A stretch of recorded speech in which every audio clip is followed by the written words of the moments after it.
Coronavirus is back in the headlines. Cities across America are closing down. The Trump administration is pushing for the reopening of schools in the fall. Meanwhile, media personality Nick Cannon has come under scrutiny for speaking truth to power. We'll be covering these stories here and bringing you the facts, along with our unapologetic perspective. And you don't have to worry about fake news and social media gossip here, because this is verified.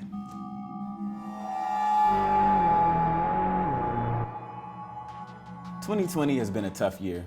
For the past few weeks, most of our attention has been on the unending loss suffered in the Black community. But before the fateful event in Minnesota that ignited the resurgence of the Black Lives Matter cry, coronavirus was the first great shock to our system. It completely changed our world. During the first wave of the COVID crisis, American governors ushered their cities into lockdown. At least 42 of the 50 states were put under strict stay-at-home orders. We all were advised to wear masks, limit our social interactions, and maintain a distance of 6 feet between ourselves while in public. It seemed for a moment that America was getting a handle on the COVID situation, so much so that governors began lifting their orders and reopening their respective states. But unfortunately, the elusive virus is wreaking havoc once again. Needless to say, state reopenings have been halted and reversed. In California, for example, Los Angeles County is seeing its highest rates of COVID-related hospitalizations since the start of the pandemic. LA Public Health reports 4,244 new cases, 73 new deaths, and a little over 2,100 current hospitalizations. From the start of the pandemic to present, LA County reports a little over 143,000 confirmed cases and nearly 4,000 deaths.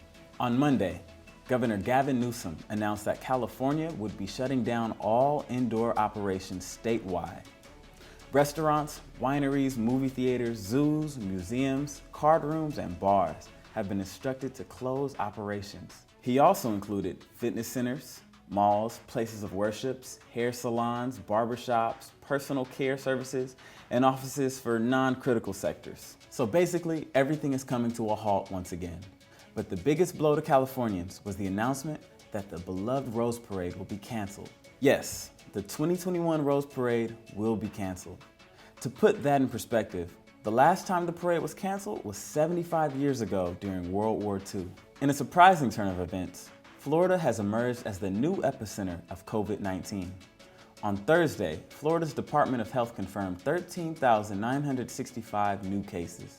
This is the second highest single-day total recorded in the state since the beginning of the pandemic. The state now has a total number of 315,775 confirmed cases.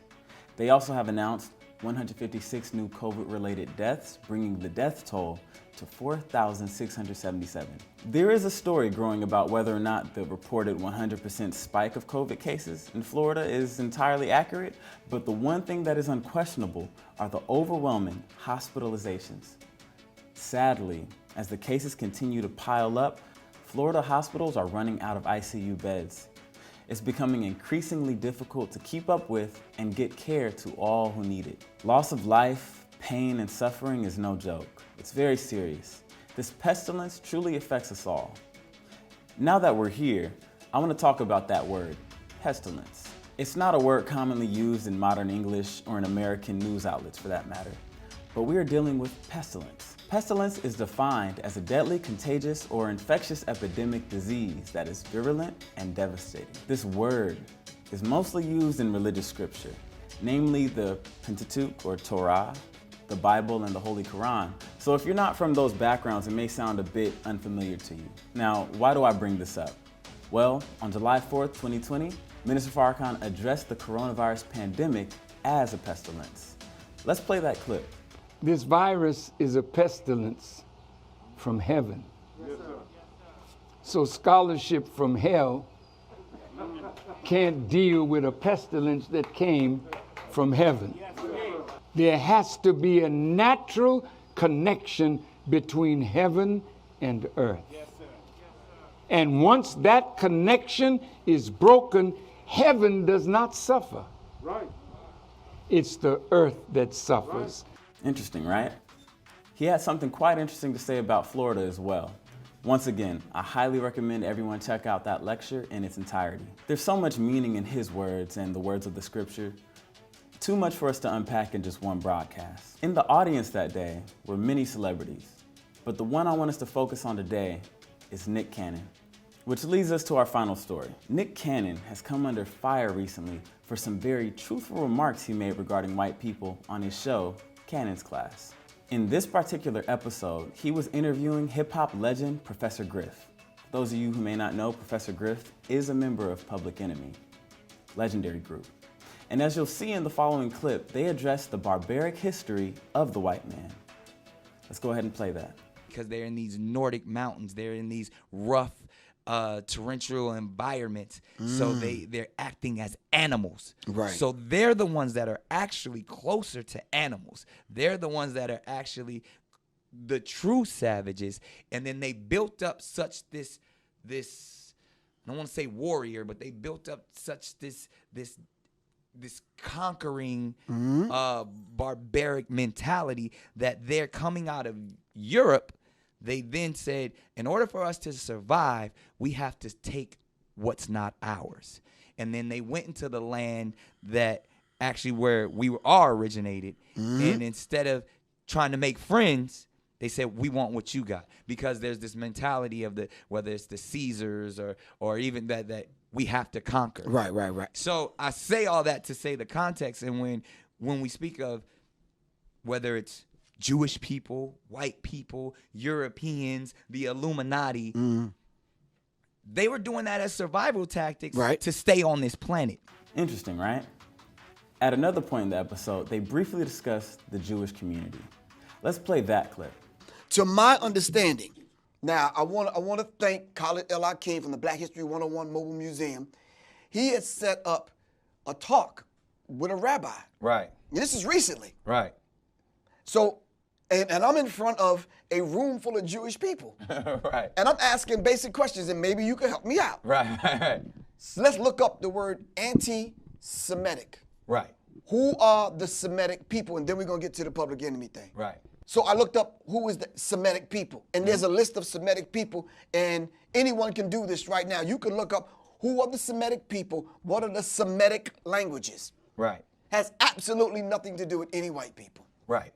So in order for me to be anti-Semitic, I'd have to be anti-black man, anti-black woman, anti-black people, anti-Africa, anti-all of the people. Because the Semitic people are black people. Are black people.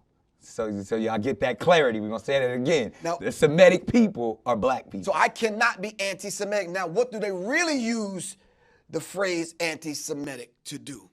That's the thing. To divide us. Exactly. This interview with Professor Griff came out June 30th. That was a few weeks ago, and all was well. No one made a fuss, no alarms were raised. In fact, it wasn't until after the minister's July 4th address that Nick Cannon was attacked. Pictures circulated of our brother at the minister's farm, and in fact, Nick Cannon even got a photo op with the minister himself. And if I'm being honest, the timing seems a bit more than coincidental. On Tuesday, Viacom-CBS announced their decision to fire Nick Cannon over his allegedly anti-Semitic statements. A Viacom-CBS spokeswoman said, quote, "We have spoken with Nick Cannon about an episode of his podcast, Cannon's Class, on YouTube, which promoted hateful speech and spread anti-Semitic conspiracy theories." She continued, "While we support ongoing education and dialogue in the fight against bigotry, we are deeply troubled that Nick has failed to acknowledge or apologize for perpetuating anti-Semitism, and we are terminating our relationship with him." End quote. Nick Cannon issued a lengthy statement on Wednesday, addressing Viacom's decision. In the statement, he reviews his decades-long relationship with the company. He charged them with being deceptive and accused them of mistreating and robbing the black community for years. He declared Viacom is on the wrong side of history, and he told the world he would not be bullied. In fact, I want to present this excerpt in its entirety. He said, quote, "I will not be bullied, silenced, or continuously oppressed by any organization, group, or corporation. I am disappointed that Viacom does not understand or respect the power of the black community." End quote. And he ended the statement by demanding full ownership of his billion-dollar show, Wild 'N Out. Now that was exciting. He had the whole community lit. Black people everywhere were showing support for our brother. Diddy offered Nick a new slot on his Revolt network. Fellow comedians and actors voiced their love and support for Nick Cannon. And in all honesty, the culture was riding for him. So it came as quite a shock to all of us when Nick Cannon abruptly backed down and apologized. Now, we're not mad at Nick Cannon in any way. There is no love lost. He's our brother, and he ultimately has the right to make whatever choice he feels is best for himself. But I'd like to take a moment and look into the truth of his words. As we heard, Nick Cannon spoke on the barbaric history of white people. Anyone who knows anything about history can't argue the truth of that point. Everywhere the white man has gone, hell has followed with him. There's not much room for hate in the recitation of that history. I really shouldn't have to elaborate on this. We're talking about a people who stole millions of Africans and brought them into slavery for 360 plus years. We're talking about a people who committed genocide on indigenous people, not only in America, but everywhere they went on this earth. So, what's the issue? When did teaching history become an act of hate? Brother Nick and Professor Griff very briefly talked about the Jewish community. Now, they're being called anti-Semitic. But let's review what they said. Their definition wasn't wrong. They were correct. A Semite is a member of any of the peoples who speak or spoke a Semitic language. Let's look a little closer. What is Semitic? Semitic means relating to or denoting a family of languages that includes Hebrew, Arabic, and Aramaic, and certain ancient languages constituting the main subgroup of the Afro-Asiatic family. Well, look at the map. That's where our ancestors dwelt many, many years ago. That's our original land. Those are our original languages.